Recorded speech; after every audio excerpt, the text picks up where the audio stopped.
না আপনি লোক আমার বোন আসতেছে।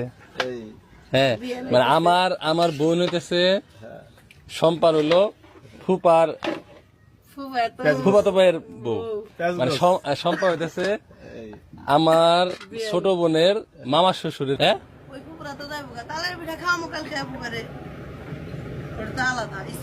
আরে যে কি কইলাম বুঝলাম না, এত মন খারাপ হয়ে গেছে। না আমার মাথা ব্যথা করতেছে। মাথা ব্যথার জন্য মাথা ব্যথা খারাপ করছি বলে ও কালকে মুখ করছি, হেড আবার ভিডিওর মধ্যে করে দেওয়া লাগবো। মাইসে কব যে কি এর তোলা ভাই আরে খালি মুখই করে এ তো এটা ডাইকা তো মন খারাপ না। হঠাৎ করে ঘুম থেকে উঠছি না। হ্যাঁ এটাও কও যে তুমি দুপুর 2টার সময় ঘুমাইতেছো। বলবার পারি না মানে মেলবার পারো না, বেকাতে হয় মানে গোল হয়। ও আমার লেগে স্পেশাল করে 2টা পিঠা বানাইবা, তোমার বেকাতাই খামো আমি। এটা লেখা রাখবা, নাম লেখা রাখবা যে শালির